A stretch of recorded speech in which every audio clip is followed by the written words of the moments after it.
যখন একটা ফ্যামিলিতে তার পিতা পলাতক থাকে, তার মাতা পলাতক থাকে, বড় ভাই পলাতক থাকে, তখন ওই নাবালক সন্তানগুলোর অবস্থা যা হয়, বাংলাদেশের এখন ক্রিকেটের কাঠামোটার সেই অবস্থা হয়েছে। ক্রিকেটকে যদি কেউ ভালোবাসে, আইদার পদত্যাগ করবে অর এখানে এসে বিসিবিকে চালাবে, রান করবে। ক্রিকেট বোর্ডে যেটা খুব ইন্টারেস্টিং ব্যাপার, সেটা হচ্ছে আমাদের ক্যামেরায় যে ভাই রয়েছে, আমি যদি ওনাকে একটু বলার চেষ্টা করি ক্যামেরাটা ঘোরানোর জন্য। ক্রিকেট বোর্ডে এখন মানুষজন এসে হচ্ছে ক্রিকেটাররা না, আমরা সাংবাদিকরা ক্রিকেট খেলি, এটা দেখানোর চেষ্টা করছি। ঠিক আছে, এই যে সবাই ক্রিকেট খেলছে, ব্যাট বল নিয়ে আসছে, এবং ক্রিকেট বোর্ডে এখন এই সাংবাদিকরা ওই যে সুন্দর একটা লুক দিচ্ছে আমাদের তামিম, এগুলো ছাড়া আসলে কোনো কিছু নেই। ক্রিকেট বোর্ডে যেই কর্মকাণ্ডটা চলার কথা, ক্রিকেটীয় কর্মকাণ্ড, ক্রিকেটীয় প্র্যাকটিস, ন্যাশনাল টিম পাকিস্তানে গেছে, এর বাইরেও তো আরও অনেক দলগুলো রয়েছে, তাই না? সেই দলগুলোর কোনো কর্মকাণ্ড নেই, এইচপির কোনো কর্মকাণ্ড নেই, ফাইন্যান্স ডিপার্টমেন্টের, ডেভেলপমেন্টের কোনো কিছুরই আসলে কোনো কর্মকাণ্ড নেই, due to the unrest.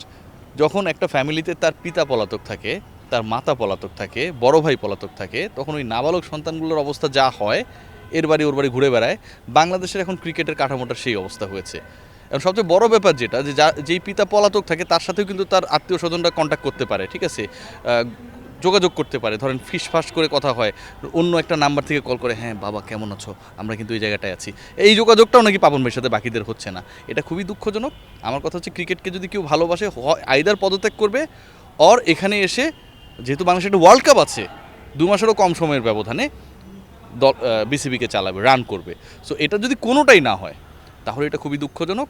Bangladesh cricket board এই মুহূর্তে খুব বেশি কি বলবো, যে অরফান হয়ে আছে। শোনেন, সব কিছুই সম্ভব যদি আপনি পরিস্থিতি ভালো করতে পারেন। ট্রাভেল নিষেধাজ্ঞা এই মুহূর্তে আছে, রাইট নাও, ইটস 15 অগাস্ট। নারী বিশ্বকাপ এখন থেকে প্রায় 2 মাস পরে। তখনকার সিচুয়েশন কী হবে, ইউ নেভার নো। 1 মাস আগের সিচুয়েশন আপনি ভাবতে পেরেছিলেন যে 15 জুলাইতে আসলে যে সিচুয়েশনটা ছিল, 15 অগস্টে হচ্ছে এমন একটা ইন্টারভিউ আপনি করবেন রিয়াসাত আজিমে যে পাপন ভাই পলাতক। So you never know what actually going to happen. But যেটাই হোক না কেন, এটা খুব প্রপার ওয়েতে হওয়া উচিত। আমরা বাংলাদেশকে খুব পিসফুল বাংলাদেশ দেখতে চাই। এই যে বলে দ্বিতীয় স্বাধীনতা, তৃতীয় স্বাধীনতা, জুলাই বসন্ত, অগাস্টের 5 তারিখ, অনেক আলোচনা আমরা দেখি।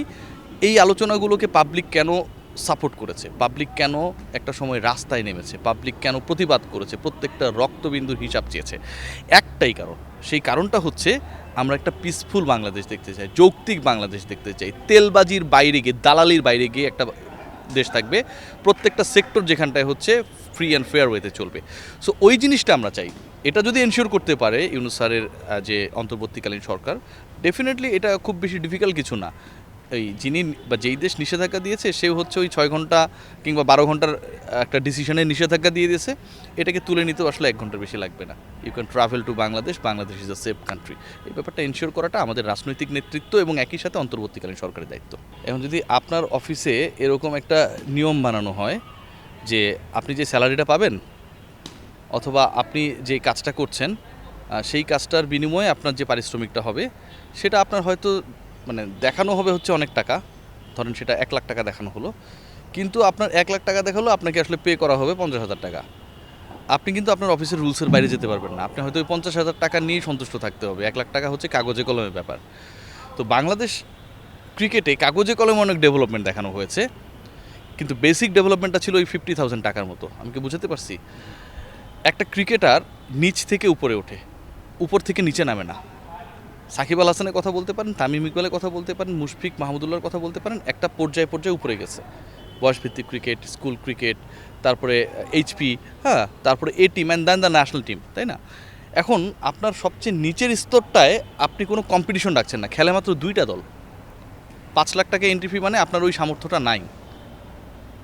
আপনার যখন খেলে মাত্র 2টা দল, তার মানে কি, যেই ক্রিকেটারটা ক্রিকেটার হওয়ার স্বপ্ন দেখে, ওই মাহমুদুল্লাহ হওয়ার স্বপ্ন দেখে, তার আসলে ক্রিকেট খেলার সুযোগটাই বাংলাদেশ ক্রিকেট বোর্ড করে দেয় না।